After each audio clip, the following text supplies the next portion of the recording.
Okay, check now. Can you hear me now? Check. Test. Wow, okay. So I just gave you guys, I was literally speaking for 10 minutes straight. Okay. I should definitely get some sort of confirmation here in the future. So you can hear me now. Fantastic. Okay.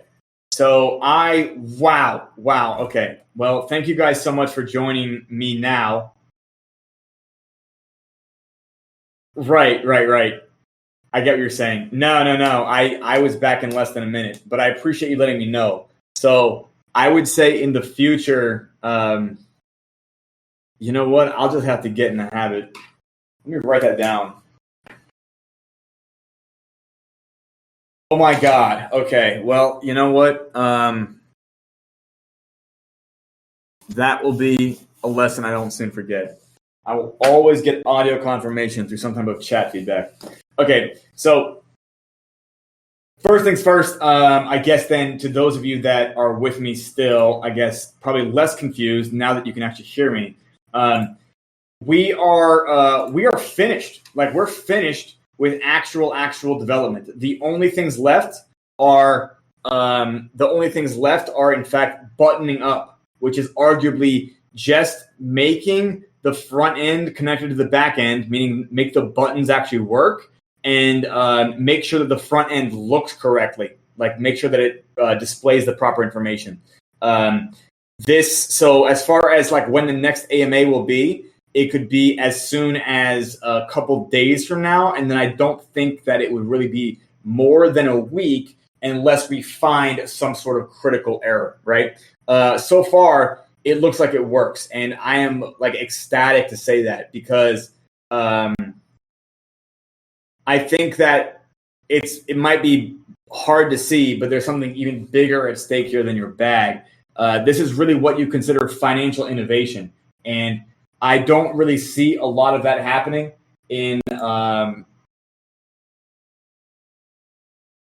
don't really see a lot of that happening, not only in DeFi but in TradFi either way, because I consider what TradFi to be now is mostly all synthetic finance, and I think people have kind of lost sight on what that means. But I'm not going to harp about this type of theory. I want to talk to you guys more about brass tacks and stuff that you deliberately care about. So as far as time to actual public view and time to actual training, again, it could be now a couple days. I wish that this could be the AMA, but at the same time, I know that these last moments of patience and these last moments of going over details are going to be what pays dividends, because we did find 2 random accounting errors in the earlier deployments. So if you've been paying attention, you guys might have noticed on the blockchain, on the Phantom side, there was deployed, I guess what you could call test IWV, test contracts. And those test contracts were the right thing to deploy, because we did run tests and we did get test results. And certain test results, informed us that there was a mathematics error, and other test results informed us that there wasn't. And as we get those reconciled, that will be, I guess you could say, the vector that solves all this. And so that's what we're looking at. We're looking at, I don't know, I can't tell you that it's going to happen exactly within 48 hours that I'll be doing another AMA, or within 72 hours. But I do know that we're closer than ever, which I know I say that all the time, and you're probably sick of hearing. But the fact of the matter is a huge milestone happened on Thursday. And today, I guess depending where you're at, today is the earliest part of Saturday morning for me on the 27th. So I want you to know that would be the 25th as a calendar day. 25th, it was proven that the whole thing works. So the whole thing works. And that really means that the decentralized credit union has now been invented. That could be bigger than even I imagine. I really don't know. I really don't know how big this could go. And the fact of the matter is the way this is designed, it has all of the makings of something that even a degen, even a true DeFi degen, will absolutely enjoy. Does that make sense? A lot of these projects, I think in Web3 or in DeFi, that focus on their sustainability, they end up being boring, don't they? They think sustainability means boring, right? Have you guys basically gotten this gist that like, oh, this is a sustainable project, like Lido staked ether or even like Balancer, right? Like it doesn't sound like the most exciting or the most interactive or the most exhilarating type of activity. Would you guys agree that meme coins, because of their entertainment value and the way that the price charts end up just kind of being chaotic, this gives people that type of neurochemical feedback that they also kind of crave, similar to a casino. Would you guys agree? Right. So I think that what you guys will see here is that PyroSwap is meant to be a very, very non-boring DEX. Like it's meant to not be boring at all. And you'll also see that it is sustainable. Yeah. Like it is a complete ecosystem. And the fact of the matter is because there's multiple coins inside it, you can in fact be in a variety of different positions. And it's because of the ability to change position while remaining in the ecosystem that it kind of allows for a greater depth of activity, a greater depth of variety, a greater depth of economy, a greater robustness of economy. And I guess what I really wanted to talk about on this AMA is I wanted to talk about the concept of red candles being good, because I don't think a lot of people understand what I mean when I say red candles can be good. This right here, if you were to ask me, this is the primary problem that anybody who's launching an instrument needs to solve. Like, do you have an idea or a definition in your head of which actor a red candle can be good for? Because the fact of the matter is that if there's no reason to buy, this token other than to be exposed on the ride up, you're really just creating a racquetball court economy, which you guys have heard me talk about, right? Racquetball. And this right here is arguably just like this really weird way to gamble. Like that's like it at best is just a really weird way to gamble. It's just two people knocking something against the wall.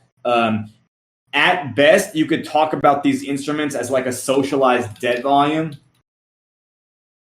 But the fact of the matter is that is very, very, very that is the nicest way to call these projects. To be honest, the right way to refer to them is wildcat banking, but people don't even know what that means. So arguably speaking, perhaps it is what it is. But the point being is that if you want to get your price chart to have green candles, like in general, one of the ways you can make that happen is just create a scenario where red candles can be good for somebody in a certain position. Like the first thing you need to think about when you design things is you need to understand the differentiation of actors. And what this means here is that in Tomb Fort, you got to see this, I think, for the first time, and you got to see this even being mutually beneficial. You got to see that some people cared about being in farms, like they liked the position of farms better, and then some people just wanted the boardroom. Some people were both in the farms and the boardroom. And what you have here is like you have a gradient of differentiation. And this is actually extremely fucking useful because now we have proof that one, people can arguably be positioned as investors in multiple different ways, and arguably we're giving positive feedback to each other just at different periods of time, different intervals of time. And this is the same fundamentals that PyroSwap goes through completely. And why that matters is it's through the differentiation of actors and through the realization that your actors are different, or should I say heterogeneous, that you can in fact create different scenarios that is beneficial to one, but not necessarily all of them. Because if you're a hodler, right, if you're like a bag holder, maybe a green candle is not something that is valuable to you. Does that make sense? But the fact of the matter is if somebody's not a bag hodler and they want to become a bag hodler, a red candle can be beneficial to them if they have the ability to arrive at the belief that the price chart will actually change direction. So most of the time in Web3, you see price charts that everybody just assumes are going to be like these high velocity trends. Like people are either just going to be trying to front run the person behind them so that they can exit on top of them, right? And what's basically left is that the people holding the bag at the peak are the fucking suckers, right? And that's arguably like what's been innovated so far. And I don't think people realize this, but that is not how you make Web3 grow. That's not how you make DeFi grow. And arguably, that's not how things work in real life. Like that's why you kind of have a whole bunch of stuff that's not really economically impressive or even really changing the world so far in Web3, because I think this area of focus is just completely ignored. And I didn't realize why, until I went on a certain journey myself, which arguably became the center of circus. But talking again about red candles can be good, the first thing you need to think about is that I don't mean when red candles can be good,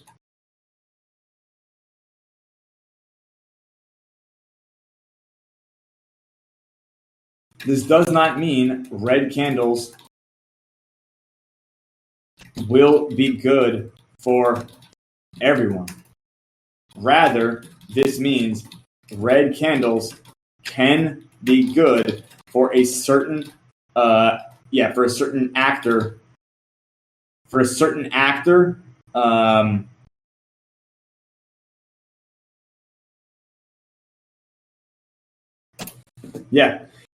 this is how a real market works. Does that make sense? So in a real market, you have both buyers and sellers. Does that make sense?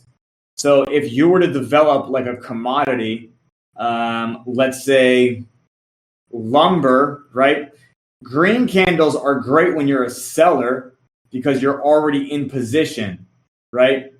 But then red candles are bad when you're a seller, but they are when you're a buyer. But the fact of the matter is that without green candles, you don't have any proof that there's a reason to buy, and without red candles, you don't have any proof there's a reason to sell.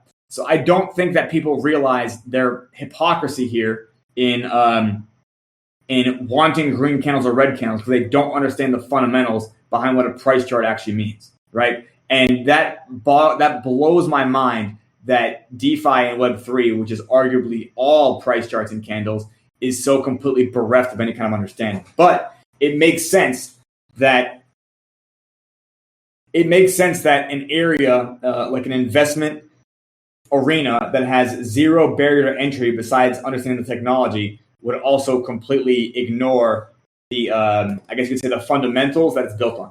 But more on that later. But I'm going to talk more about red candles being good because it'll help you guys understand. It'll help you guys understand that if we were talking about selling wheat, and I do love using this Chicago futures wheat chart. This is a screenshot right here in the big top of wheat futures. You have to understand that wheat actually gets used, right? Like wheat has a use case as an agricultural commodity. So there's something involved in wheat, whether it's the caloric value as food, right? Maybe you don't eat wheat, maybe you're paleo, but animals eat wheat. And arguably speaking, if animals eat wheat, then it can be used as livestock feed, right? Arguably, wheat is used for bread, which I think almost every culture uses. But the point being is red candles, right, are useful for somebody who's waiting to buy. And if nobody's waiting to buy, then yeah, red candles will kill your project. So if you look at red candles and it gives you anxiety, like you have to understand that you don't have a grasp of the fundamentals behind the price chart. This is not even that advanced shit. This is not like, oh, Fides is a genius. This is like markets one-on-one stuff. And that's why it blows my fucking mind that this like $1 trillion industry, which arguably it's not a real $1 trillion industry, but at least by market cap it is. this trillion-dollar industry has 90% illiteracy on the subject matter. But again, that is at least now the problem that I get to solve for the rest of my life. So red candles being good, we don't mean good for everyone, because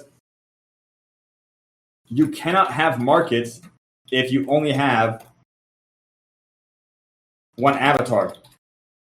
If everyone is a seller and nobody is a buyer, then you will have market failure. Guaranteed.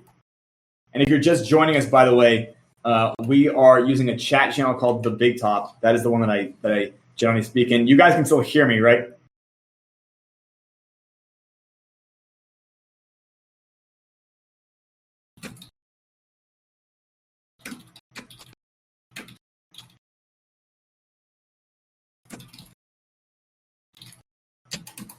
In The Big Top, you guys can still hear me. Can I get thank you, Gab.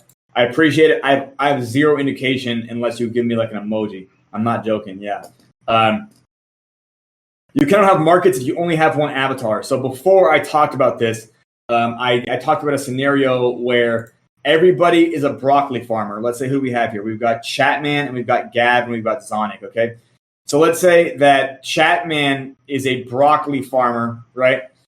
And Gav is a broccoli farmer. Well, guess what? Chatman and Gav are never really going to sell broccoli to each other. You get what I'm saying? Because they're both broccoli producers. So they might buy broccoli seed from each other if they need to. But the fact of the matter is they're more likely to view each other as competitors. Does that make sense?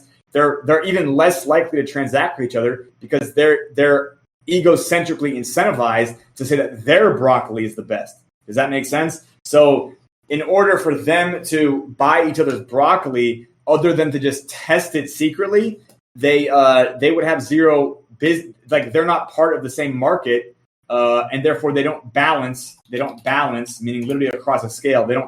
They don't create balance with each other. They create imbalance, right? So in order for somebody, let's say Zonic is also a broccoli farmer, right? So we have 3 broccoli farmers: Zonic, Chatman, and Gav.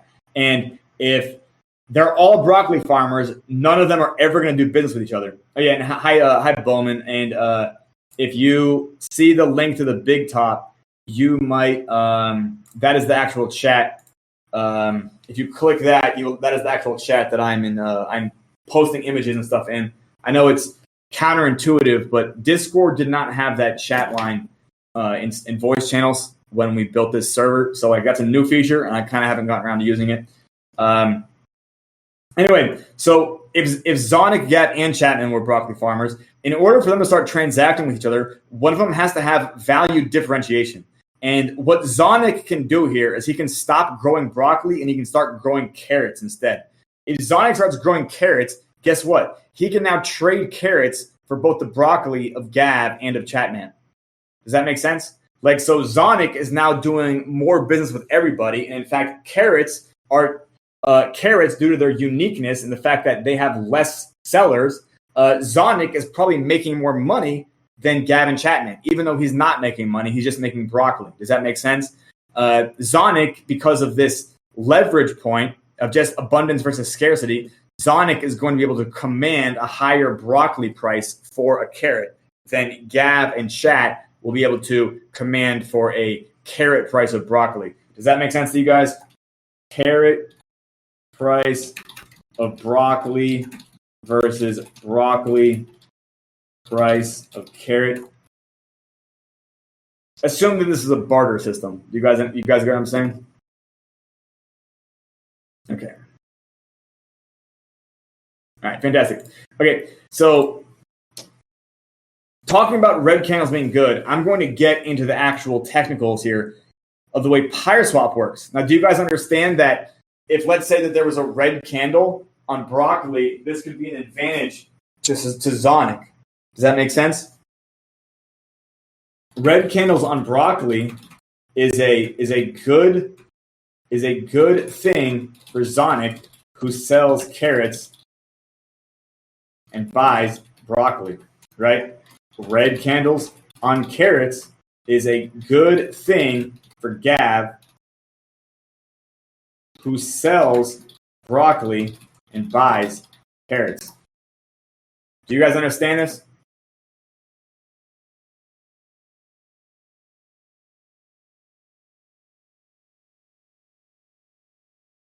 Okay, fantastic. Fantastic. Thank you so much for the emoji confirmation. Otherwise, I don't have any clue at all. Okay.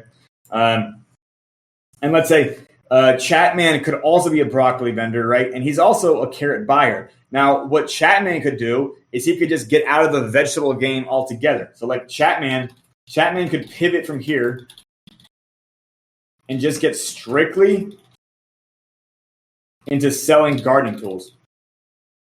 Does that make sense? So if Chapman, he becomes a blacksmith, right? Let's just say that this is like a Bronze Age economy, right? He's a ironsmith. I don't fucking know. Now, if he just gets strictly into gardening tools, clearly, guess what? Now Gav and Zonic are both of his buyers, and he's both their buyer. Does that make sense? So now Chapman is trading with Gav. Chapman is trading with Zonic. Zonic and Gav trade with each other, and then they also trade with Chapman. Does that make sense? Do you guys see how this works now? That through value differentiation, they're able to make their positions more valuable, and then therefore, red candles on gardening tools is a good thing for Gav and Zonic because they are buyers for those tools, right? You could say that tools don't have the same consumption life, right? If it's a metal tool, it'll last for longer. But at the same time, if you're a real farmer, like that's a real job of yours, you definitely break tools and you have to get them fixed and replaced all the time. So that's how that works. So how does this matter to PyreSwap? Now, how does this matter to PyreSwap, which is, of course, the stuff that you guys are all exposed to? Go on, Gav. Yeah. If you guys have any questions at all, by the way, you can raise your hand, and you can also speak in the big top or write in the big top. Because I want to explain to you guys. I'm now going to explain to you guys the entire probabilistic scenario about how these things arrive above and equal to 0.8 TWAP. Yeah, exactly. Yeah. That's how, yeah, Gav's cornering the market over there. Yeah. Gav's playing dirty, but, winners never quit, as they say, right?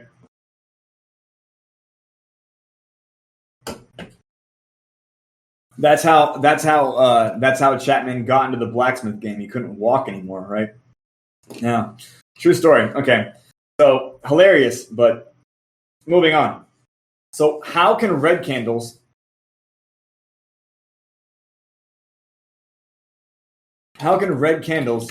be a good thing in the GPSE? And for whom? For whom? Okay. So as you guys know, we have these two roles established, knights and witches. Now, I want you guys to understand something.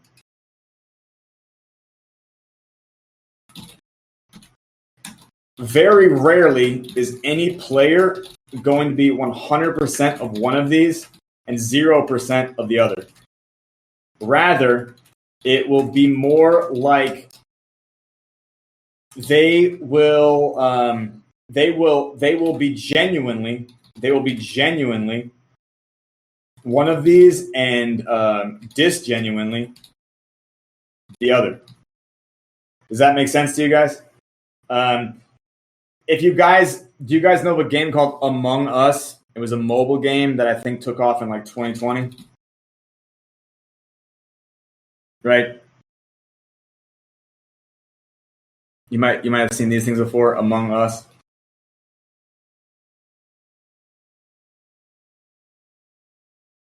Heard of it? Okay. Well, the point being is the reason this game got popular, well, it is what it is. I played it, I don't know, maybe a few dozen times to just test the trend, but I can't say I've played it in a few years. But the point being is the way this game works is actually figuring out who is genuinely on your team and who isn't. That's how the game works. So basically speaking, the way this game works is you start off with a bunch of astronauts on a spaceship. These astronauts all have a certain job. Like they all have these errands they need to run. So everybody is, yeah, exactly, Gav, exactly. So, Gav, have you played Among Us at least once or twice, maybe? Or have you heard of it?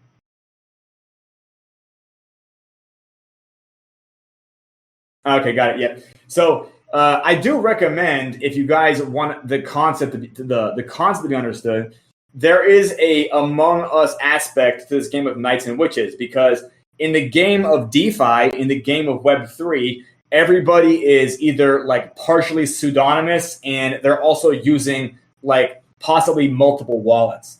Does that make sense? So like you have to kind of like develop your own metrics and your own systems. And I'll talk about you, Chatman. I can specifically speak about that with you, considering Banneret stuff. You have to kind of like determine your own systems for figuring out who is actually playing for your team like the right way and who's just telling you to your face they are, but not actually doing it on the actual chain, right? And the thing is, you'll be able to through a playbook, which will be revealed later, you'll be able to figure out how to kind of steer people, kind of like the way that a sheepdog corrals sheep. You'll be able to sheepdog your your knights, as it were. And I'll explain more on that later, because that's actually a lot of how the Senorita Circus launched campaigns in the early stages. It was involving like sheepdogging the price chart and figuring out how to steer things in a certain way to probabilistically maximize the chances of success. So that is what that was. And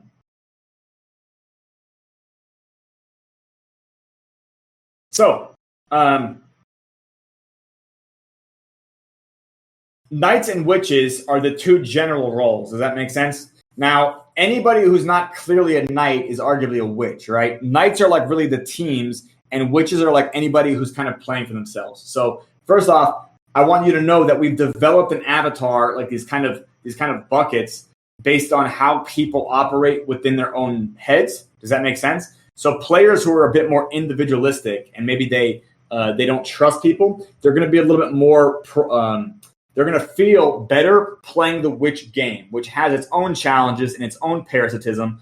But people who kind of like the community aspect and they kind of like being a team player, they're going to gravitate more towards being a knight. Witches are also a little bit less patient, and knights are a little bit more patient. So literally passive investors, knight-like, active investors, witch-like. However, there is arguably some passiveness and some activeness to both sides. There's also parasitism of both sides. So knights can be parasitic on witches through meeting and metetrage. Witches can be parasitic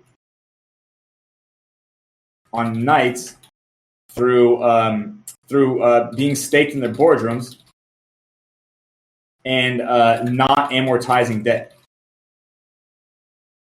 So both teams have the ability to be parasitic to each other. Does that make sense? And it's through this kind of balance that you end up with an equilibrium to the ecosystem that's kind of always fluctuating and rebalancing, a little bit like a gyroscope, or is it an orrery? What's the word I'm looking for? It's not gyro. Well, anyway, probably like a gyroscope, maybe. Anyway, so I'm going to get into the actual details here about how red candles can be good for knights and how red candles can also be good for witches. Okay, because that's what we're arriving at, right? Would everybody agree? Now that I've explained how red candles can be good for broccoli farmers, carrot farmers, and garden tool blacksmiths, you guys understood all that, right? How red candles can be good for those three roles, depending on what their positions are. Great. Okay, so now we're going to talk about how red candles can be good for knights and how red candles can be good for witches. Are you guys ready? You guys hear me?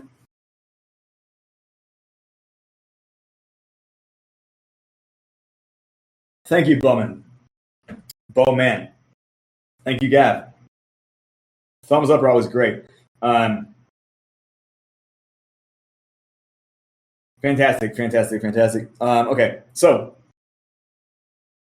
generally speaking, right now, right now, this is difficult to see because the IWV is not connected to your ecosystem yet, and your ecosystem so far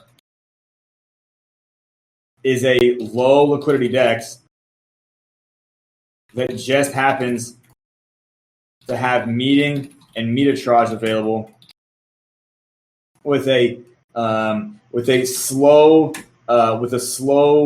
decay function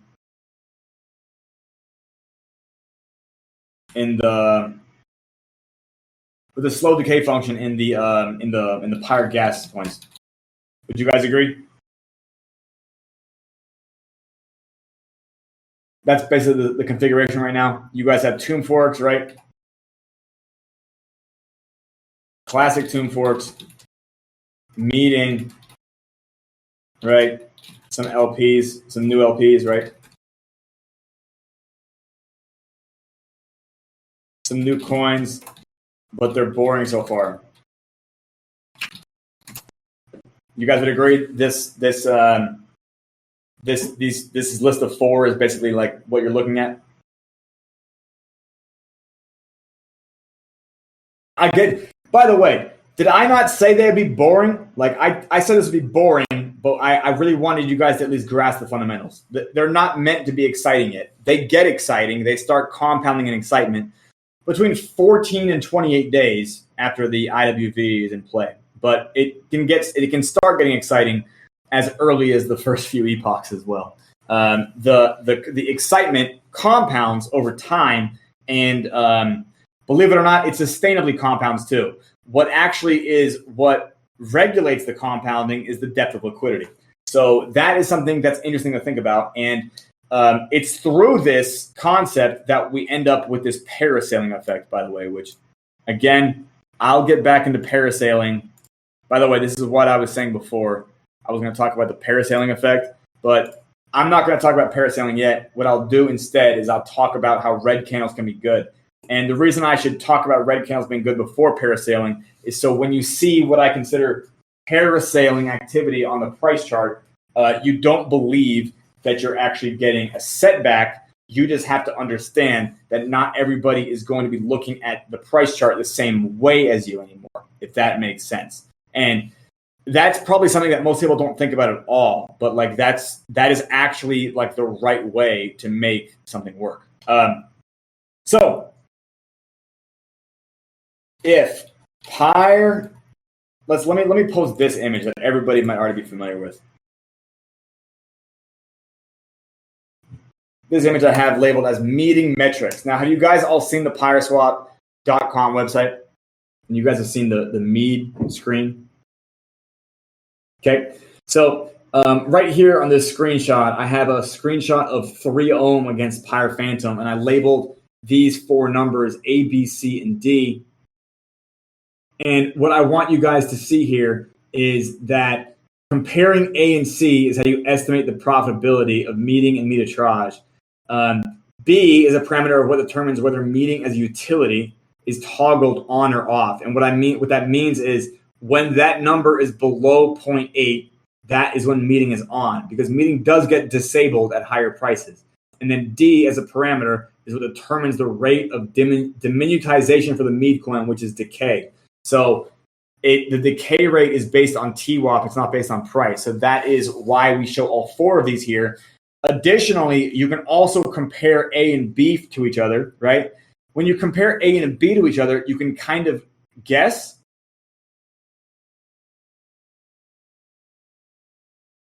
also kind of indicates whether meter-trage has already occurred.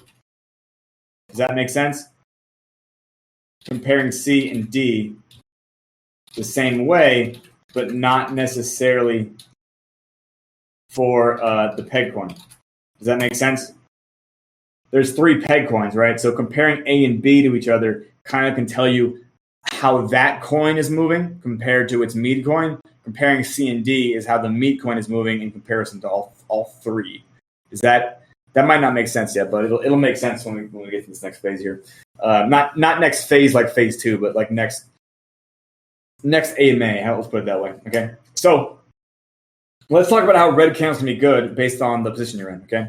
And right now, arguably, red candles are not good because we don't have total reason to buy established for the mead coin, right? Pyre Phantom. There is not really reason to buy this coin. I'm telling you that right now. And this is also why I said this would be the boring part. Why would you buy it, right? Like you could mead for it, right? Which is useful, but then at the same time, what does that do, right? Like, is that going to make it like you can just decay back to peg? That's so fucking boring. And that is also not, that was also not the solution in the first place. We put decay in as kind of like icing on the cake. The IWV matters a lot more than decay. And we got the IWV right, by the way. So I'm still ecstatic to kind of like pre-announce that now. The IWV, the math is actually working. So it's working the way it's blueprinted, which I could not be happier about because that, to me, that's almost a guarantee now. But I know to you, you guys can't see what I can see. So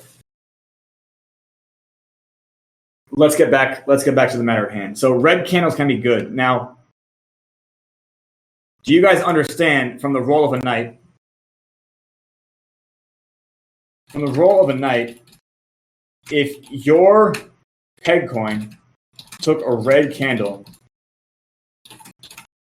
but it arrived at a position that's 30% lower than the mead coin, how can this be good? And for who? Does anybody have a guess there?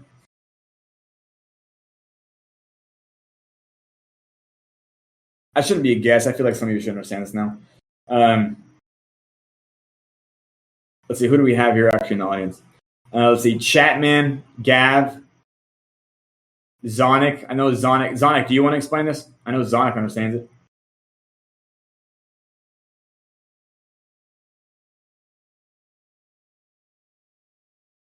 No? Okay. Yeah, Zonic is probably AFK anyway.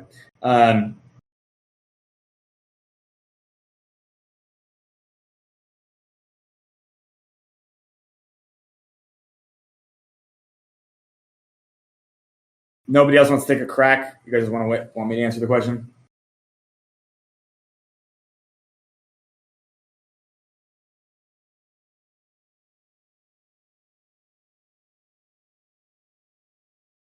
%30 less. Oh, you're right. 30% less then. You're right. That's me. That's me blurring past the word.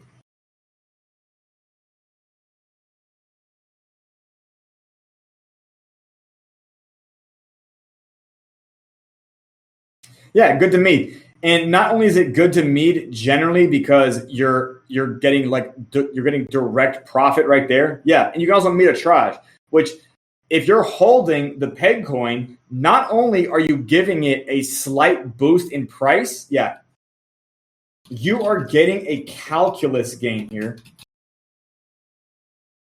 not just an algebra gain.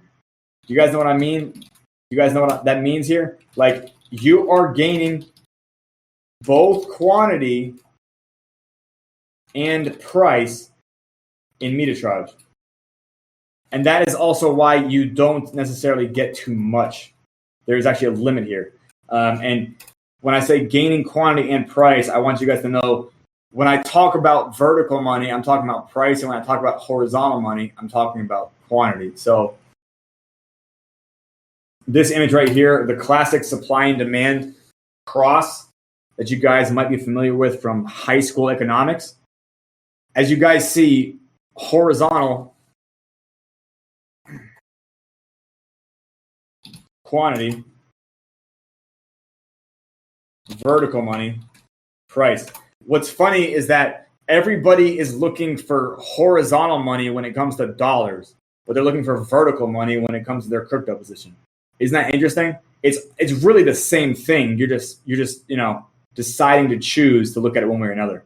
Okay, but like if you want your coin to be more valuable, you're actually chasing vertical money in your crypto, but horizontal money in your dollar.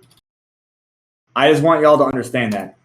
So like you do care. Like you can't tell me you don't care about both verticals and horizontals because I know you do. Okay. Does that make sense? So meterage, you actually get both horizontal and vertical in your peg coin. Does that make sense to y'all? Like, do you guys understand? Are you guys looking at the big top here? Am I making sense to y'all?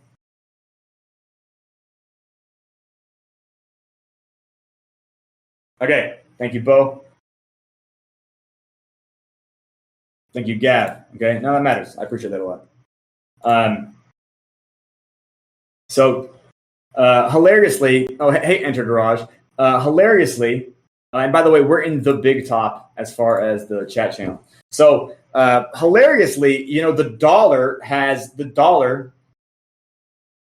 when the dollar gets inflation or deflation, this is vertical movement for itself compared to the price of gas, groceries, etc. Does that make sense?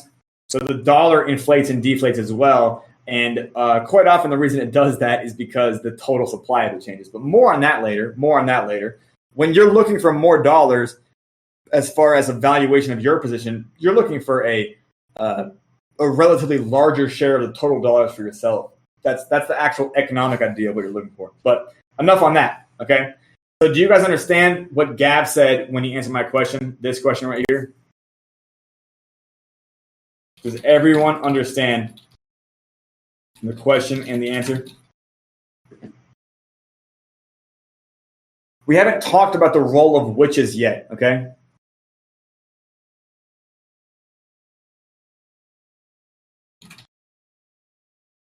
The role of witches much yet.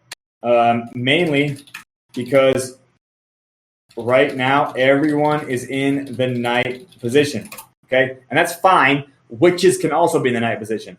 But as soon as the IWV is public and we begin training for it, I will be doing these AMAs in the PyreSwap server, and I will be speaking to everyone as if they are witches and not knights. And this is done deliberately. This is done deliberately, and it's why we have these multiple Discord servers. Does that make sense? Because the priorities of the actors in these groups are not going to be the same. Remember this part right here. Okay? Does that make sense? So this screenshot right here, which I'm actually going to save, this is a good thing to just have as an image. Okay. So the next question. All right. So could I get some sort of emoji confirmation? Do you guys understand the question and the answer? Does anybody not understand it or want me to go into detail or start from the beginning? Enter Garage. You just got here. Do you want me to go from the beginning? And do you understand the question we're referring to? Bo, you want me to explain that again?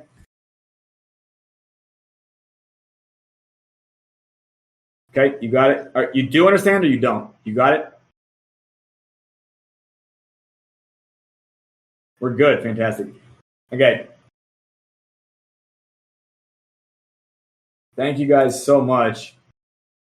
Phenomenal. Okay. So, PyreSwap, again, is a decentralized credit union. Now, if I could just talk to you guys about how the credit union works, I would just do that. But believe it or not, this is a concept that kind of boggles the average human mind. So what we have to end up doing is we have to end up skinning this kind of like video game fantasy fiction aesthetic over the whole thing so that the average person can grasp it a little bit better. They say that gamification of things has like a gigantic impact on the future because it makes more sense to a human brain to kind of like understand these micro milestones in progression. And I guess I'm glad I did this.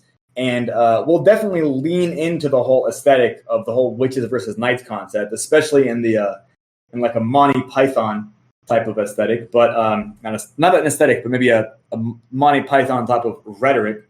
But I want you guys to know you don't actually need to understand it as witches versus knights. You can just understand it as active investors versus passive investors, or rather passive investors that are like managing members, and then like other investors, which are like, I guess you could say, aftermarket investors. Does that make sense? Or aftermarket traders. So as soon as we get the IWV in public, we begin training for it. We're gonna have the first few epochs look a little bit like this, okay? And actually, let me write this down right here because I need to take a quick 2-minute break. So I'm gonna take a break real quick. I'll be back in 2 minutes. Okay, so here's what I'm gonna do. I'm gonna answer that same question again. I returned, and thank you guys so much for being patient with me. And I'm gonna ask the same question again. From the role of a witch, if your mead coin took a red candle but arrived at a position that's 30% less than the peg coin, how can this be good, and for who? And I'm going to say, assume TWAPs are all below 0.50 this scenario. Okay? Which you can assume because they are, right? Hilarious. Does anybody have a guess? I think maybe Zonic could be the only one who can answer this, but it's also again, if you haven't done it yet, like you physically have not done it yet, I'm not going to be irked that you guys don't understand why this could be a good red candle. For who? For somebody, not for everybody, right? Not for everybody. For instance, if a knight wanted to meet a traj, so you're not wrong, Gav. Yeah, you're not wrong. Yes. So effectively speaking, I will explain. You're not wrong. You're actually in the ballpark, and I will explain the actual details of it, right? So, Gav, you were correct.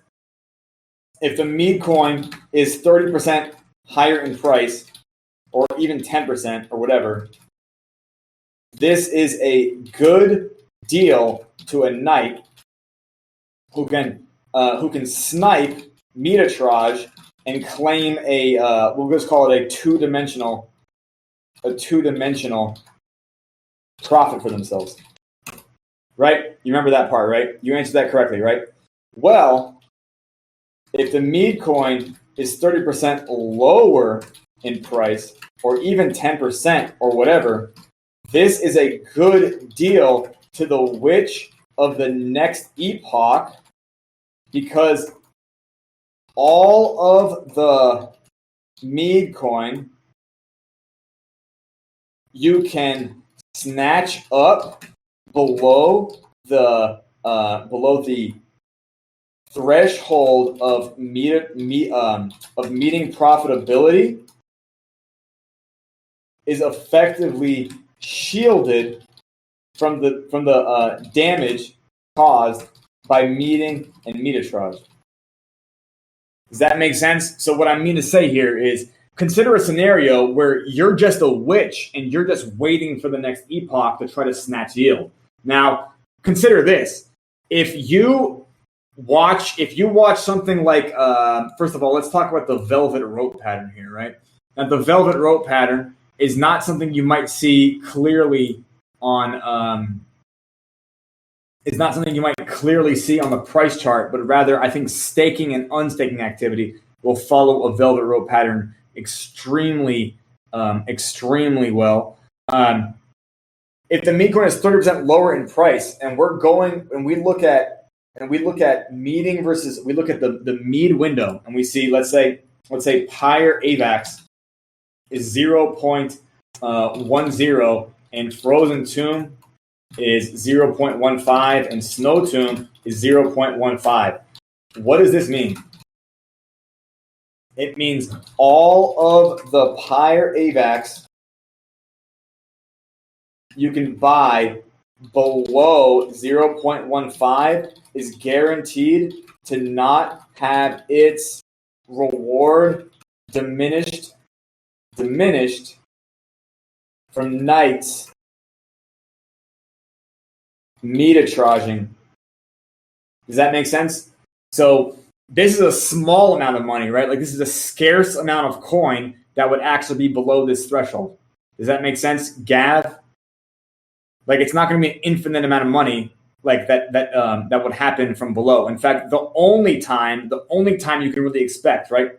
The only time you can really expect Pyre AVAX to go up in price, to go up in total supply is when it is higher in price than Frozen Tomb and Snow Tomb. Does that make sense? Because why would you meter-trage at a loss, right? Like other than testing it, right? Like I took a loss once on Dibs, and I turned $20 into $18, right? You know what I mean? And by the way, that's an example of the fact that value can be destroyed because those $2 of value that didn't like go to somebody else. You know what I mean? That's kind of a side topic, but like.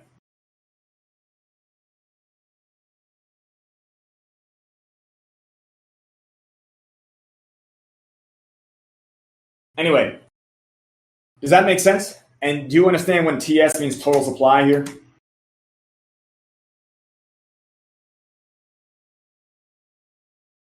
Okay.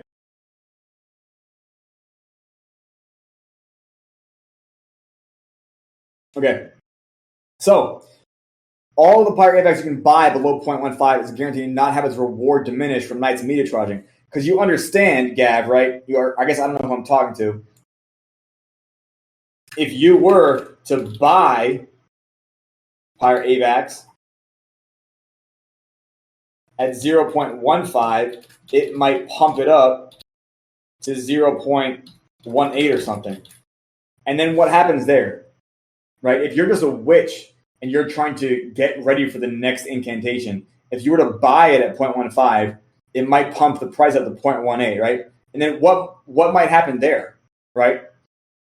What are you now threatened by? Meeting and meter-trage. Do you guys understand that? Because Pirate AVAX there is equal to it's higher than the price of Frozen Tomb and Snow Tomb. Does that make sense to you guys? And meter-trage is going to reduce your price. So it's sort of like you're buying and then immediately getting your entry reduced, right? So if that doesn't work out for you, you effectively are having your yield diminish, right? So the cool stuff about the Incantation Witch Vault is that it naturally is able to command a very high non-Ponzi-nomical yield. The reason it commands a high non-Ponzi-nomical yield is because we jam so much risk into the mechanism. We jam this incredibly gamified. Honestly, I love them so much. Like they're just great. I don't know what else to say. I know that like I invented them, so maybe I'm biased, but I just think they're just so. This is just so great, right? And this is active staking versus passive staking. Does that make sense? You're not really meant to hang out in the Witch Vault for a long time because while you're staked in the Witch Vault, you are exposed to negative yield, which is not necessarily increasing the value of your position. If that makes sense to you guys. So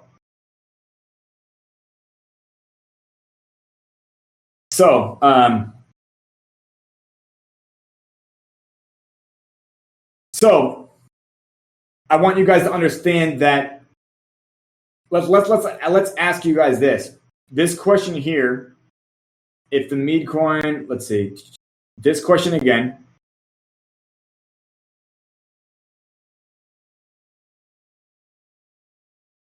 Considering that the IWV also compresses total supply, does anyone understand why the price of Pyre AVAX could arrive at perhaps time E to be lower than at time A? Here, I'm gonna.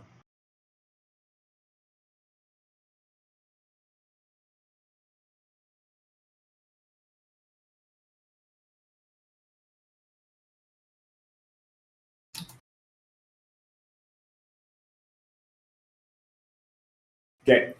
Asking this question again, and I'm going to ask it from the roll of a witch. If your mead coin took a red candle, but it arrived at a position that's 30% less than the peg coin, how can this be good and for who? You guys understand that, right? So do you guys now understand that this is now good for the witch of the next round? Because if the witch of the next round was effectively buying or had to acquire the coin around the meterage threshold, it does not make sense to buy as much as it makes sense to mead for it. Does that make sense? And of course, even then, the witch would have to have the peg coin on hand.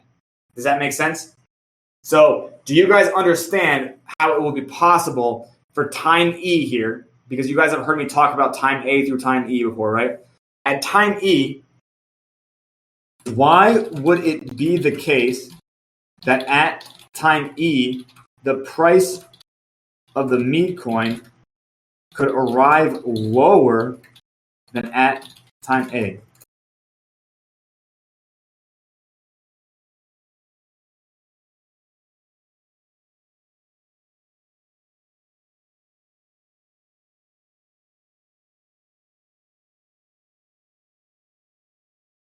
And by the way, this is the parasailing effect.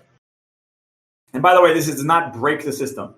This is actually, it's just, the fact of the matter is nobody understands how price charts work besides me at this point, so it is what it is. But does anyone have a guess? Why would it be the case that at time E, the price of the meat coin could arrive lower? Not always lower. In fact, the majority of the time, it'll arrive higher. Well, there's that too. Yep, there's that too. So think of it this way. Let's go back to this version right here, right? So this scenario right here, scenario from the roll of a witch, but arrived at a position that's 3% less. How can this be good for who? Let's assume that time E has now become time A, and that TWAPs are all around 0.20-ish or whatever. Okay. So now we're at this moment, and we're at this lower price. Like, wait a minute, I thought Pyre AVAX, Pyre Phantom, and Pyre BNB. Wait a minute, I thought they were supposed to bring the peg coins higher because of meterage. How can they be lower? Right? This is going to be confusing because we don't have everything moving at the same cycle in Pyre Swap, okay? Not everything moves at the same cycle, and this is okay. I want you guys to think about something like, first things first, does everyone understand? If you're able to buy up all the Pyre AVAX that is shielded from meterage, this is one way a red candle can be good for you. Does everybody understand that? By the way, you're now going to be able to whale. You're now going to be able to absolutely whale the Incantation Witch Vault. In fact, there's actually this instructional poetry we created for you guys. Here, let me show that off real quick.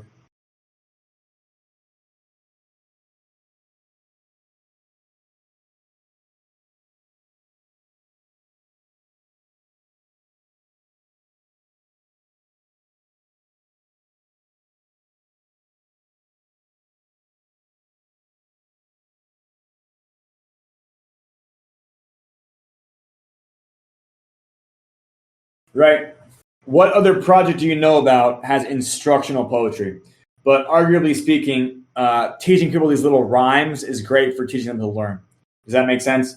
And this right here is obvious, kind of obvious, but you'll see that thing get posted more often in the Pyre Swap server.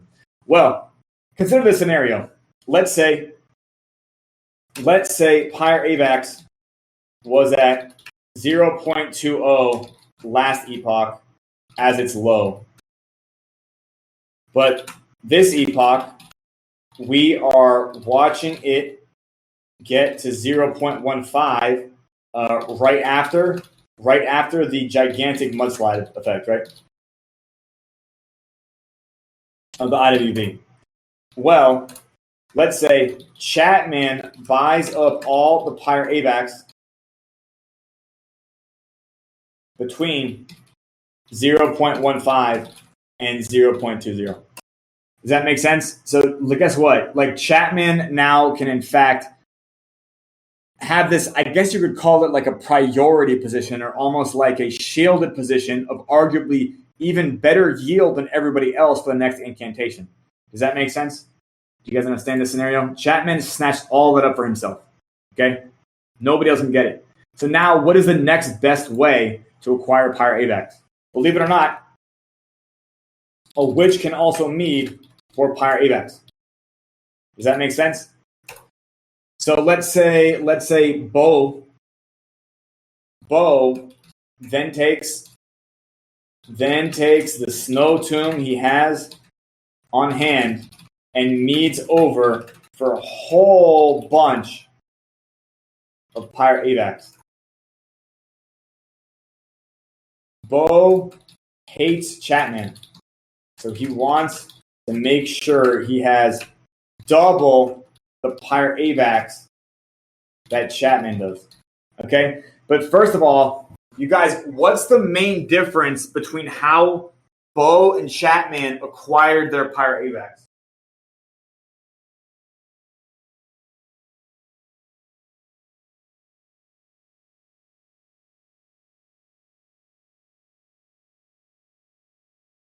Chapman applied buy pressure, right? And Bo did not. And even more so, Gav, Chapman did not increase the total supply of Pyre AVAX, whereas Bo did.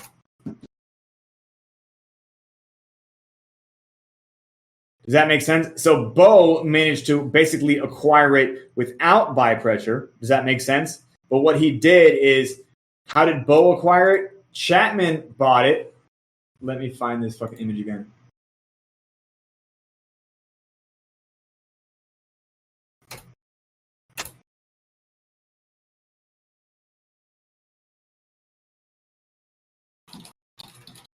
Chapman acquired his Pyre AVAX vertically through demand, right? Bo acquired his Pyre AVAX horizontally through supply. Does that make sense to y'all?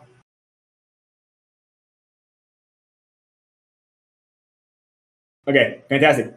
So the thing is, now guess what? Let's say Bo and Chapman, they both acquire this. Let's go back to this, the velvet rope timeline.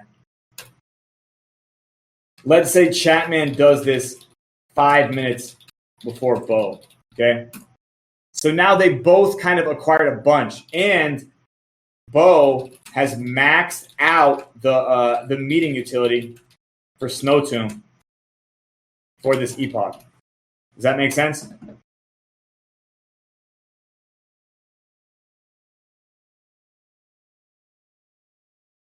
you guys know what the max out is? Do you guys know what the max out? Do you guys know how that's measured?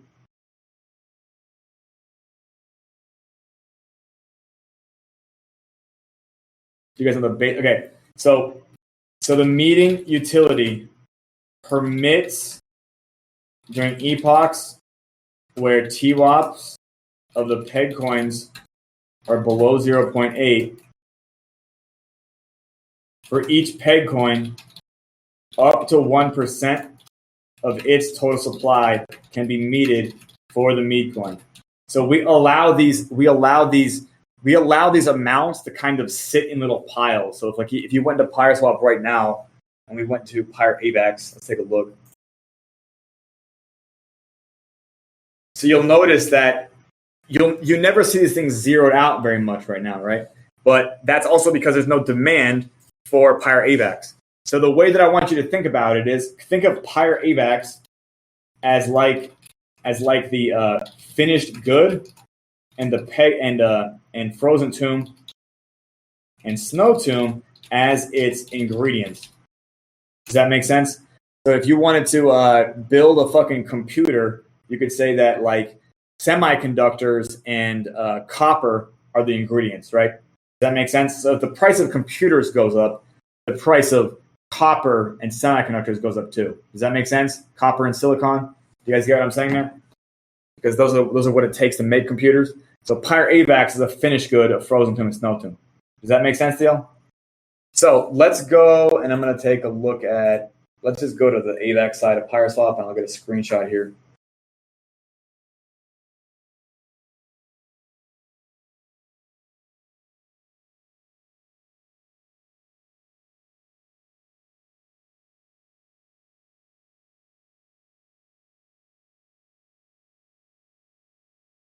So let's take a look. Let me put this into.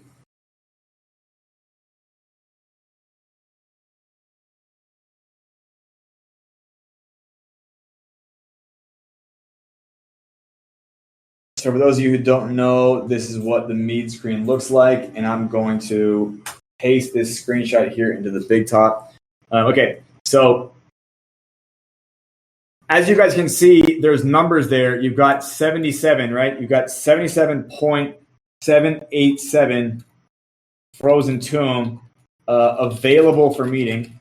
Does that make sense? And then you've also got 1,775.519 snow tomb available for meeting. Now this number, once it's zero, like it does not increase until it's zeroed out. Does that make sense? So like it has to get zeroed out, and then at the next epoch where it's recognized as being zero, that is when it will refill. Does that make sense? And it does not refill to the same size that it was before. Now that you've meted, the total supply has become reduced. So you can actually see the total supplies there on the right, right? So frozen tomb total supply is 18,374, and snow tomb total supply is 355,282.97, right? So every time that it refills at 1% of the TS. But every time it empties, the TS has gone down 1%. So this is a negative, this is like a negative compounding thing. So as it gets more, as it gets used more, it becomes more valuable to have the opportunity to meet across. Does that make sense to y'all? So like right now, I know that these tokens look like they're fucking asleep, right? They're like, okay, is anybody meeting right now? And it's going to be boring because there's no point to the token on the other side. Like Pyre AVAX does not have a use case, right? It's waiting for its use case. So it's going to be boring because you're really just kind of like learning how this works. But the good news is if you did learn how this works, you're going to have like information advantage compared to everybody else who starts charging in once they notice price chart movement, okay? So now let's go back to this scenario.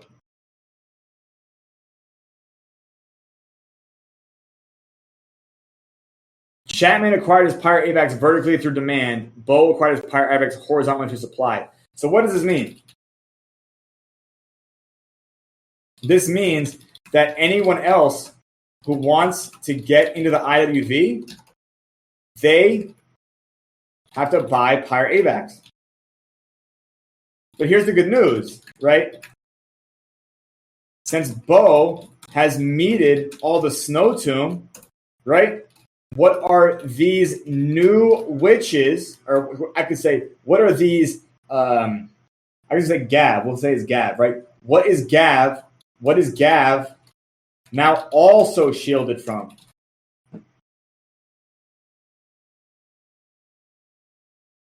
We'll say Gav is the third witch. Okay? So we'll say that Bo acquired Snow Tomb and Frozen Tomb. So Bo emptied, yeah. Chapman bought up the shielded Pyre AVAX.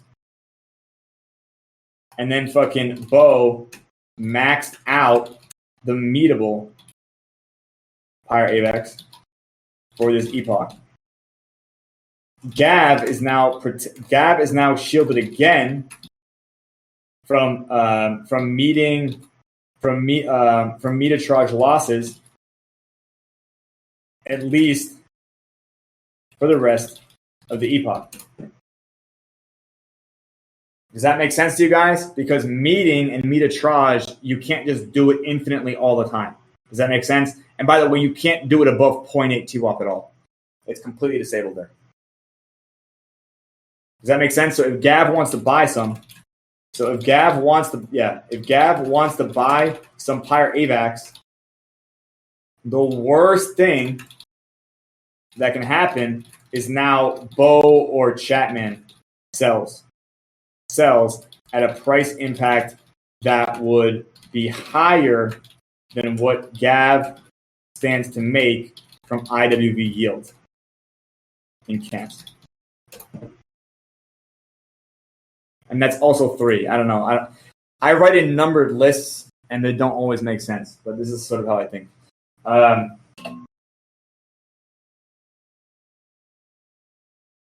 Does that make sense?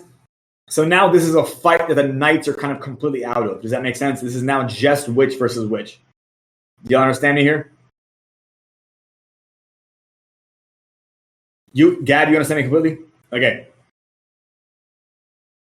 So let's go back now. Everybody understands the scenario, right? Let's go back now here. Let's say all of that happens. Let's say all of that happens in sequence at time A. Okay? Does that make sense? So first things first is Chapman buys the dip and he buys the shielded ones, right? Because that's arguably the most undervalued ones. Also, the incants are sent in the same coin you stake in. So when the price of the coin you're holding goes up, the price of your rewards is going up exactly proportionally. Does that make sense? So like even when you're buying at time B versus time A, that quote unquote APR is still correct. Does that make sense? For that price. Do you guys understand what I'm saying here? Like so if you buy Pyre AVAX at 0.15 and it shows that the EPR is 3% and then it grows to 0.30 in 2 hours, that 3% EPR, which by the way is epoch percentage rate, is still the exact same as far as dollar to dollar goes. So your reward grows in dollar value directly 1-to-1 to your position value. Do you guys understand all that? Like when you're holding Pyre AVAX, as long as you don't have it staked, the reward is in the same coin that you're holding. So like if it shows 3%, that's 3% at any price. Does that make sense to you guys?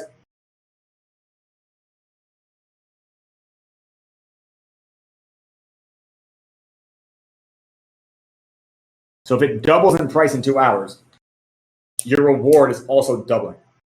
As far as dollar to dollar goes. Does that make sense? So if your reward was, if you had $100 and you stood to make $3.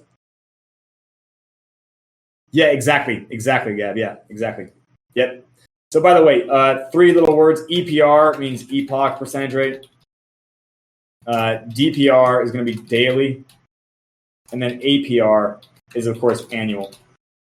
Okay, everybody talks about daily APR, and like I hate the idea of saying daily APR. Like, why don't you just like, if anything, the correct metric is actually APR by 365.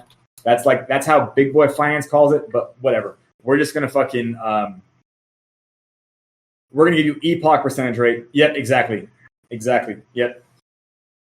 So people will be able to figure that out on their own too. Like if they don't figure it out, like maybe they're just not a good fit. But basically, daily is 1/365th of annual, and then epoch is 1/4. So if you guys don't know, epoch is 6 hours, 25% of the day.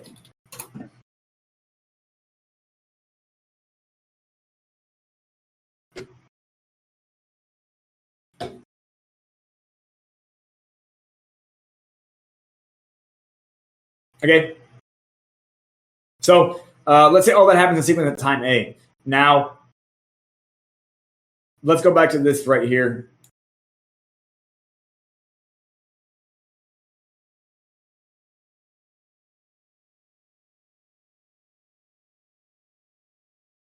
And you guys still follow me as far as the images goes? By the way, I'm going to be doing this on like an OBS streaming system soon, probably like a professor classroom style type of thing.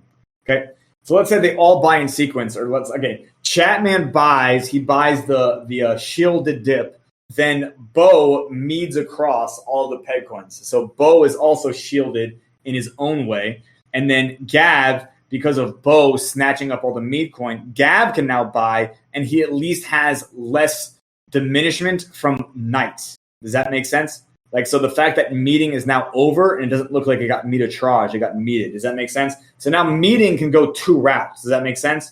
Do you guys get it? That now meeting is not just meter-trage. Now you can mead to actually hold the peg coin, because now you can mead to actually hold the mead coin and not the peg coin. Does that make sense to you guys? That is going to be a little bit different, right? So meeting has two routes. It can go back for meter-trage, or it can just stay in the Pyre AVAX. It can stay held as Pyre AVAX, as it were. Okay, so if that happens, what do? We since Chatman bought some Pyre AVAX up, but didn't increase supply. Since Bo needed a shit ton, he increased supply by a lot. Gav bought some more up, but also didn't increase supply. Does that make sense? So do you guys understand that the total ratio of illiquid Pyre AVAX to liquid Pyre AVAX has shifted towards illiquidness at a higher ratio than the previous epoch?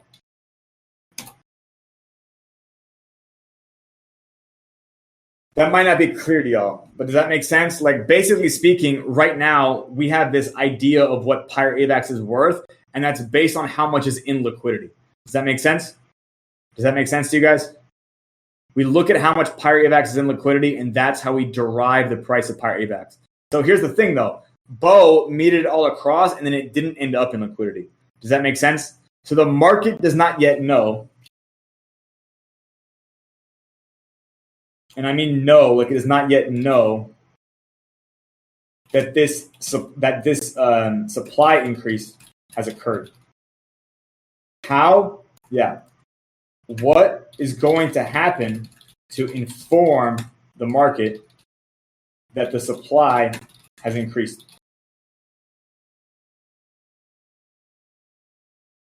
And let's say we're somewhere between time A. Yeah, we're going past time A.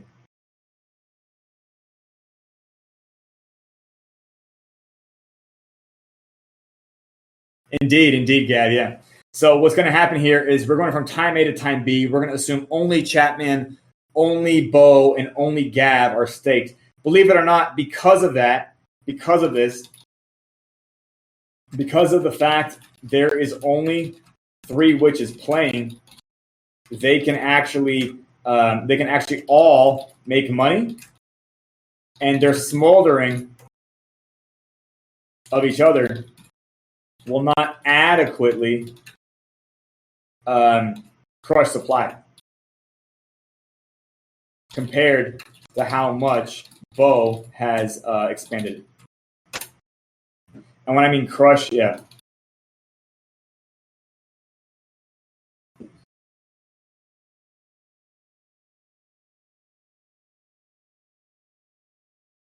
Does that make sense? So Bo literally expanded Pyre AVAX, not by 1% of Pyre AVAX's total supply. He expanded it by 1% of Snow Tomb and Frozen Tomb's total supply. Does that make sense? And when we go back and we look up it here,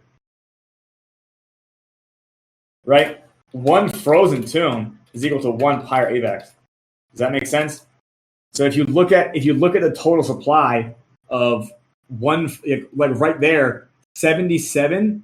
Like imagine if 77 got increased all on fucking pirate AVAX. Does that make sense?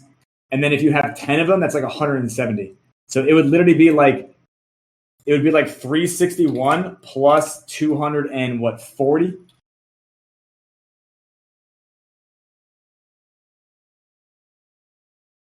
So 240 extra pirate AVAX are now in play.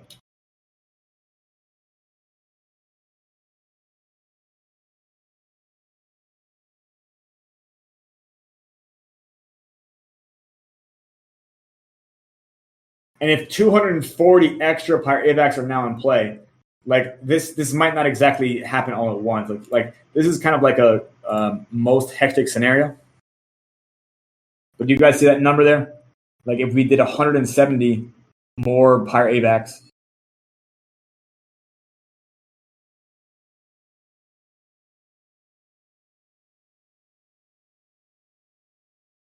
Okay, my apologies. Okay, so Gab, let's go to the scenario again, right? Chapman buys up shielded pirate AVAX. Does that make sense? He brings up the price of it. However, he does not increase supply. Right? You follow that part? Bo needs a whole ton of peg coin for pirate AVAX. So he needs the entire, let's say he maxes it out. In fact, yeah, Bo maxes it out. Does that make sense? So what does the max of it look like? It looks like 77.787 pirate AVAX is minted from Frozen Tomb, and then literally 1,777. Yeah, exactly. Pirate AVAX is minted from Snow Tomb. So 177 plus 77. I round out to 240, but yeah, let me get the real number here. 177 plus 77. We'll just make it 77. That's 254. Okay, we'll just round it to 255. Okay, you follow me there? I know I said 240. That was wrong as fuck. Okay, but now you see that's 255. Now, Gab, you see that over there, pirate AVAX total supply at the time of this is only 361.93. You see that number there on the screenshot? Directly above this chat.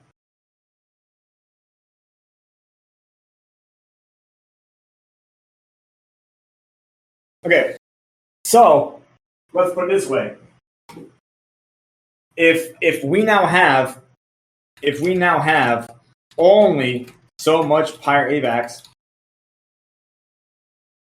getting bought, but now we have an excess getting sold at time, what time? When is all the pirate AVAX getting sold?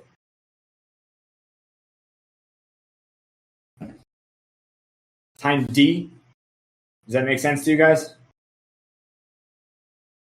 So if we have a maximum of 361 pirate AVAX getting bought, but a maximum of, what is it, 255 plus, okay, let me look at what that number, 255 plus 362 is 617, but a maximum of 617 getting sold.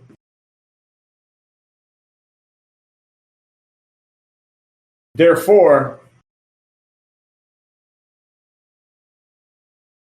at time E, the price of pirate AVAX could close at lower than it opened at time A. Does that make sense?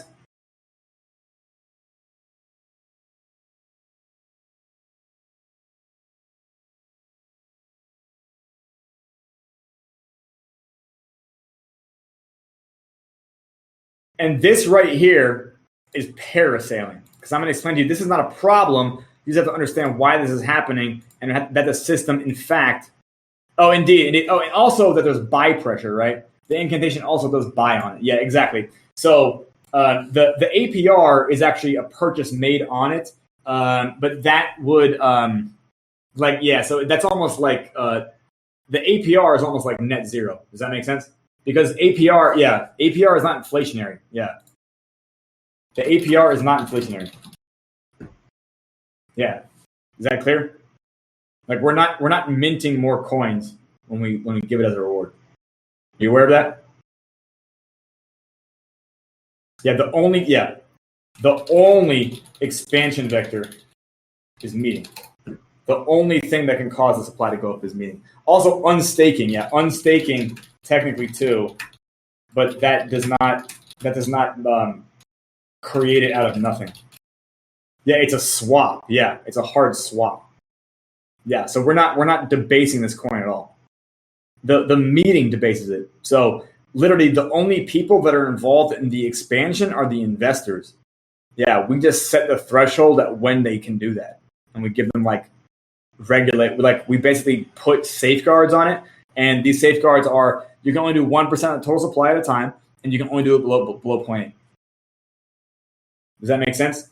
And by the way, this is not a problem either. This is not a problem. Yeah, like this is designed this way, and this is the parasailing effect. So I want you to see this thing right here. There is this. It looks like he's a kid. It looks like he's maybe a teenager, and he's parasailing, and he's in the water there. Does that make sense? Like he first gets some air, but then he gets dragged back into the water. He gets dragged lower. Intermittently as the boat that is pulling him picks up speed. Does that make sense? You guys see that in the GIF there? So consider that the IWV is like the boat, and the parachute is like the mead coin, and the burden of the parachute, also known as the person, are the peg coins. Does that make sense? So this parachute can in fact be dragged lower, and it's not going to appear like it's doing a good job at carrying the burden. But here's the point of that. Once Pirate AVAX closes at lower at time E than it opened at time A, what do we know is going to happen?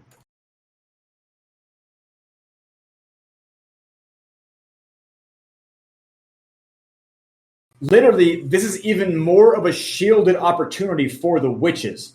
Does that make sense? Because witches do best when they are shielded from metetrage. Does that make sense? And the point being here is witches still end up contracting the supply of Pirate AVAX through what?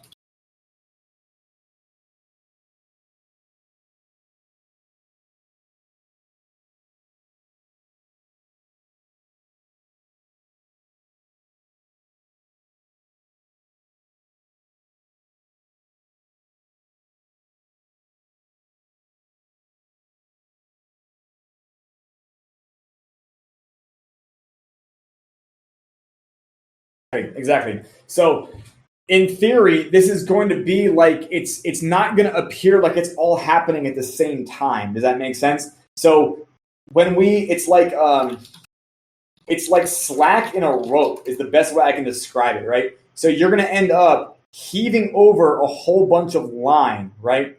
And when we heave over a bunch of line from Snow Tomb to Pirate AVAX,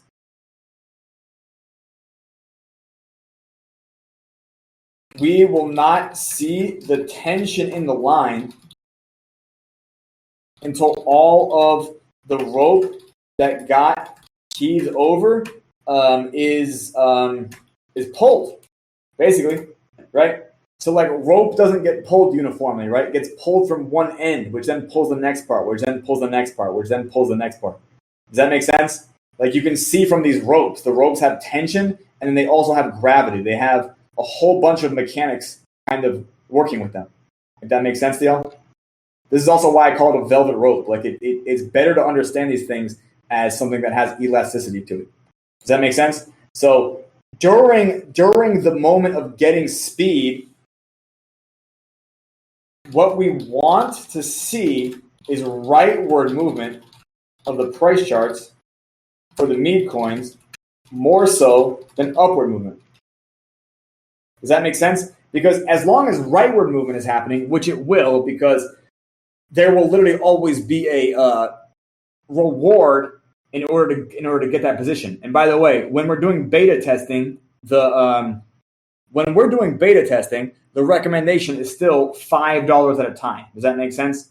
So the first day that the Incantation Witch Vault is live, the recommendations across the board are going to be like, okay, $5 at a time. Like, don't do this with more than $5. I don't care if they're buying it. I don't care if they're meeting it. Do it with $5 because that way people will be able to learn it. Does that make sense? This is still beta testing. If they buy it all and they fucking crush it, like that's fine because now the next epoch still will happen. But what's going to happen now is that this is more of the witch game and then less of the knight's game. So there's two ways, right? Two ways for witches to be shielded from meter. One, not yet. Peg coins are above 0.8.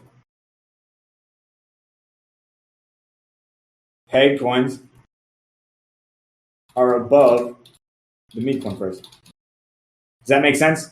So as far as the witches go, like they're just chasing a fucking yield. Like they don't give a fuck about reaching the peg. Does that make sense? Like that's not really their only goal.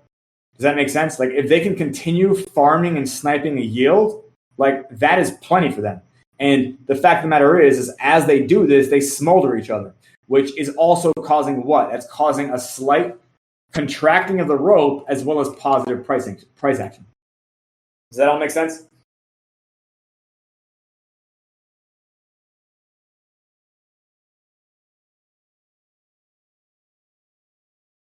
I have 12 people in my audience.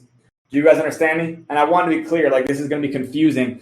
Gav, like you understand, we're going to be in the PyroSwap server, and then everyone's like, why is the price going down? And then I have to give them this gigantic spiel about parasailing. I'm like, well, what we're doing right now is we're moving rope across too rapidly, and that's why it's happening. But the point being is, the price going down is a night problem, and the witches don't need to care about that. Like, so that's also like the division of roles. Like, yeah. I mean, the price will eventually go back up, in which case metertraging will be profitable again. And then once metertraging is profitable and the price keeps going up, right, then you'll actually be crawling back to peg. You'll be trawling back to peg at that point. You might even be flying back to peg. But that is when you'll actually see the whole mechanism start to work. During the IWV priming stage, they're going to be confused. And the good news is this doesn't last too long. I would actually say I do not expect to need to coax this along for more than 2 weeks after the IWV is public. I think within the first few epochs, we should be able to auto-catalyze a bunch of them, especially if they're actually playing the game along the lines of doing $5 at a time. Like if they're able to maintain that discipline of $5 at a time, they're going to do fucking wonderful, right? And arguably, they also know that meading has risks involved with it now too. And we did put a mead tax on of 3%, right? So these are all like little regulation pressures, if that makes sense. But it's not the end of the world, right? Like if somebody does what Bo did in the scenario and they just meted like the entire coin over to just try to like snatch up like a small yield, they would end up getting punished. Additionally, the yield rides price, but not quantity. So what that means is if you have too big of a position, the yield is not going to be big for you. Does that make sense? Like, it's not like an inflationary coin. So what that means is you don't want to have like $1,000 in the witch vault in the first week. Does that make sense? Like, because the size of the reward is not going up. It's just the price of the reward is going up. Does that make sense? So it makes more sense to them to actually just play the game at the $5 limit for at least the first week or two. Anyway, so I've now been up here for almost 2 hours. Do you guys now understand the idea of red candles can be good depending on the actor? And the whole point here is that you're creating the reason to buy. You're creating the reason to buy. And the reason to buy has to exist from roles being differentiated.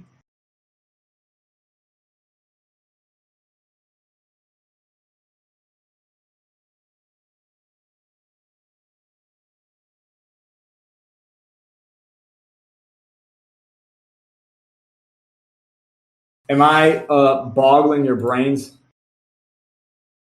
You guys understand me here? Anybody have questions?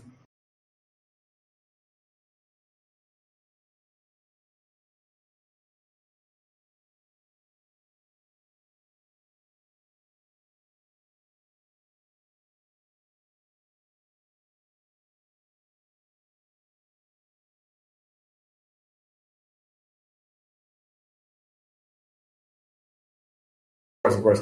I'm going to have to, so the way that I look at it, Gav, is that I'm going to have to teach that like again and again and again, you know?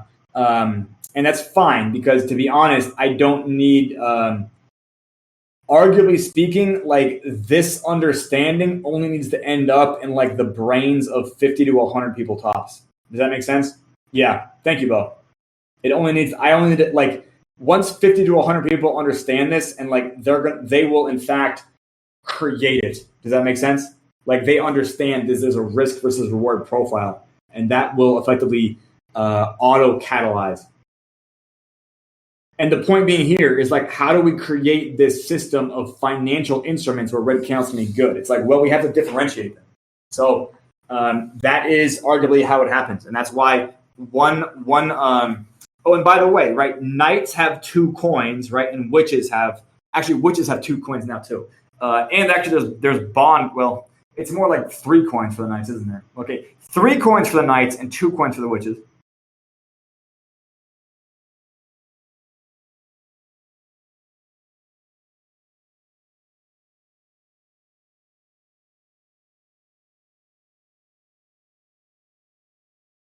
Price is not designed to appreciate. You mean like I don't. You know what? I think.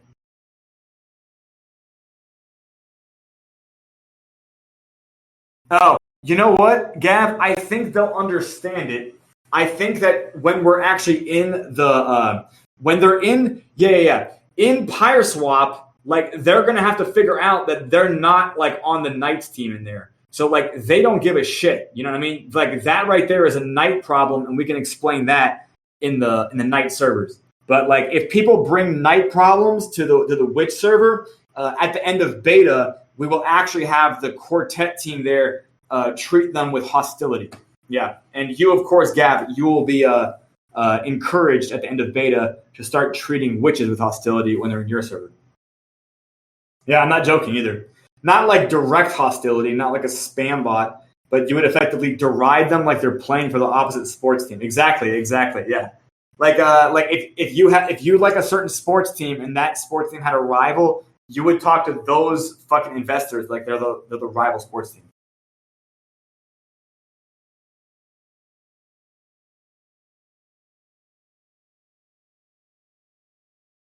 Yeah, I'm assuming, Australian football, rugby, I don't know, upside down hockey. I don't know what you guys play over there. I'm kidding. Burn the Witch, exactly. That's actually a great gift because it has that knights versus witches concept. And exactly. And by the way, there's another witch vault coming up called the Pyre Witch Vault, the PWV, and that one is more geared around burning witches, whereas the Incantation Witch Vault is kind of more like the the summoning circle for witches. So witches, like the witch actor or the witch role, they're an active trader. Does that make sense? So they don't really need to give a shit about these things getting to peg, because these things getting to peg is not really how they play. They're more interested in like short-term swing trading as their goal. So like every epoch is a new game. Does that make sense? Like the goal is to fucking get in, get out, and get exit. So whether it closes or opens next round, like there's already a new game, right? By the first minute that the epoch is on, it's like, okay, that was last epoch. Now you have 5 hours and 59 minutes to figure out what you're fucking doing. You know, like that. Yeah, I'm sorry that maybe you didn't get the right yield last epoch, but that was then. This is now. It's a new game, right? And the point being here, Gab, is that this is sustainable because the game is always moving on to the next round. You know, and that's how it works. Yeah. So. Oh, and then by the way, the fucking incantation compounds ridiculously. Like, I don't know how else to describe it, but pretty much all simulated math has shown that the size of the incantation compounds ridiculously. I'll tell you guys this, and I'll get the fuck off stage. So I'm going to end up finishing this PyroSwap beta testing handbook, right? Are you guys familiar with this document? This document did not have any sections about the IWV in there. I will be adding those sections soon enough, and then in the next announcement I write, I will be publicly displaying that.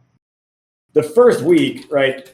The first week, I will tell everyone, learn this with $5 at a time, right? Right? Play the IWV 5 to 10 times in the first week, tops. Try to not freak out or spaz, right? Because that's the instruction. So if they go with larger amounts than $5, it's on fucking them, because they're kind of going to want to learn how this thing works. And I'm gonna be holding everybody's hand the whole fucking time, right? So the first week, learn this with $5. Like play with $5 until you can figure out the fucking game. 5 or 10 times. Like once you've played it 10 times, go ahead and increase your position $10 at a time. Does that make sense? 10 more times at 10, go ahead and increase to $20, right? Does that make sense? And what's crazy, Gab, is as I'm giving this exact set of instructions, the yield is not changing, because as everybody's increasing the stake, the reward is also slowly increasing. Does that make sense? So believe it or not, by day 32, it already makes sense to be playing with $100 what 31 days ago made sense to play with only $5. And this is a non-Ponzi-nomical compounding curve. Like, so I'm not joking. Like, it will go to $100, and that went up roughly 20x in 32 days. Does that make sense? And there's no reason that it wouldn't also go up another 20x in the next 30 days. So by day 64, it can now make sense to play this with $2,000. What 63 days ago you're only playing with 5. So by day 64, depending on how this goes, again, simulations are simulations, right? Real life is real life. But all simulations would indicate that by if I just teach everybody for the first week to play for 5 and play the second week at 10, 5 or 10 times, if you get enough people figuring it out $10 at a time, there's going to be some people that always fuck up for sure, but it doesn't matter, because the fact of the matter is like, you know, every epoch is a new chance. So even if you end up losing a trade on the incantation witch vault, like let's say we go back to this image right here, the velvet rope pattern, the velvet rope timeline, as it were. Let's say you end up holding the bag at E because you just couldn't exit at time. Believe it or not, that's a great reason to actually DCA in if you ended up in the shielded gap. Does that make sense? Because what you can do is you can now buy, if you have dry powder on hand, and you should have dry powder if you're playing the witch game, by the way. You can now actually buy up the amount that Chapman sniped in the first part of the scenario. Because you can now say, well, you know what? I took a loss, but what I can do is I can now buy up the dip and then increase the amount that I can either sell it all for and get my profit back or some of it back, or I can go and get a larger slice of the yield. So this is a game that even if you lose, that doesn't mean you're fucking dead. Most of the time in Web3, I see stuff that if somebody loses, like it's like the project died. Does that make sense? Do you guys get what I'm saying? Because the price charts here are like nonsense. They're not real price charts.